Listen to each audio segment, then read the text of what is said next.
Hey guys, so today I wanted to just go into a little bit of detail about what this whole experience has looked like for me along the way. Please hit the subscribe button if you want to continue to follow me on this little journey that I'm taking. So it would have been about mid-January of this current year, 2024, that I quit my full-time job and decided to essentially start spending my time doing only things that I enjoyed doing.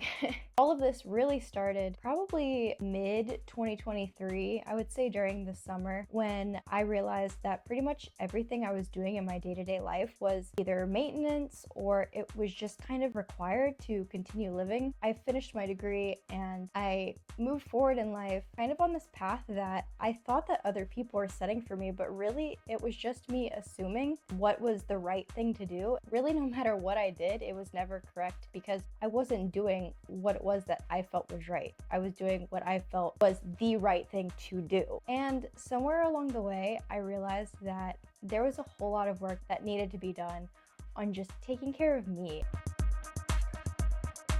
Mid last year, I was working a job for a nonprofit that had its fulfilling moments, but in reality, a lot of what I did wasn't fulfilling me as a person. And I knew that there was a lot of room for a lot of change. I started working on getting my expenses as low as physically possible so that I could work part-time, so that I could maintain the kind of lifestyle I wanted without having to sacrifice quality of life. My bills at one point last year were closer to probably $2,400 to $3,000 a month. And in order for me to move on to where I'm at now, it's now closer to $1,200 a month before I quit my job. The way that I did this is not the way that most people recommend. Most people recommend the snowball interest method, which basically is where you take highest interest rate loan or credit card that you're working on paying off and you start paying that off first, and then that way in the long run you're not spending as much money. But I did it a little bit of a quicker, to me, easier way. I did it based on the amount owed. So I started on the smallest balance and got that paid off as quickly as possible. And then I used that amount in order to move into paying the next biggest and next biggest and let it snowball like that. As far as income goes on a day-to-day basis, week to week really, I'm doing all of the classic delivery apps. I'm signed up with Instacart, Spark. I have DoorDash and Uber Eats and those things, but those are very low paying. And I started off with just those. Definitely get approved for the latter two. You'll definitely see a difference.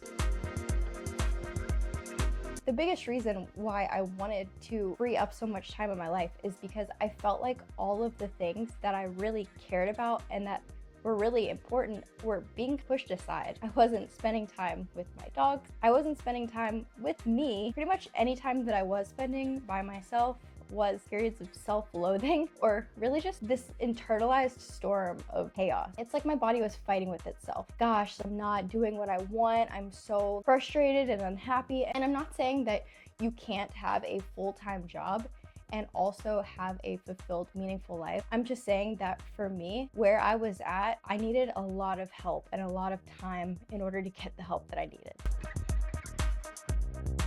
A lot of the second half of last year was spent in therapy as well. There was periods of time where I was probably spending 3 to 4 hours a week in therapy. It really changed a lot of perspectives that I have now and definitely contributed to me making the decision that I did to move on to the next phase of my life. Something that's really important to remember and to remember to do if you decide to go down this route is you're going to have a lot more free time than you're probably comfortable with. And your first instinct is going to be to fill it with lots of things. Be careful not to fall into that pit trap. I was like, I haven't had time to do these things. I'm going to do all of the things now. And I filled it so full that I made myself stressed again. And then I went into a shutdown mode where I couldn't get anything done and I felt very unmotivated. And it was because I just put myself back in the same position. It's hard not to do because that's what you're used to. That's what we're programmed to do. We're programmed to go until we literally just collapse. It was really hard to get out of that. I'm just now starting to find what balance looks like. So self-care, super high priority. Getting in the bath, Epsom salt, if I'm feeling a little fancy, and just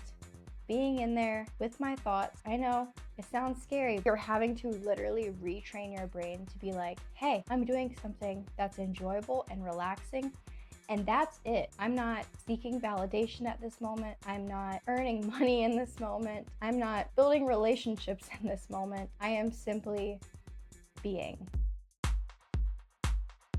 Next is I started spending a lot more time and energy on food. And I know that that sounds kind of silly, but I feel like food was kind of either an afterthought or an obsession for the longest time, especially when I was working all the time. I would either forget to eat or I would be constantly thinking about eating. So I've been taking my time making myself smoothies from scratch, making myself lunches and dinners from scratch. And it's very rare that I actually eat out now because I prefer what I make, which goes against everything that I've ever believed, it goes against my nature, but my nature is changing and I'm really grateful for that.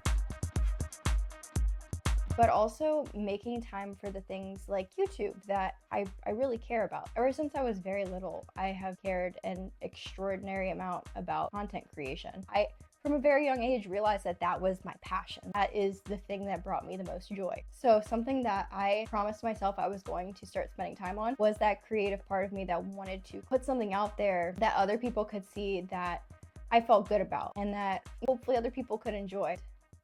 It took me a really long time to get to this point where I even had the confidence back to want to do this, because it's really vulnerable and it's really scary. It's really hard when you're first starting out and you're not having everybody from every angle tell you, like, keep doing this, you're doing a good job. You're not going to have that off the bat. And that's okay. It doesn't mean anything negative on your part. The biggest thing is to just get started.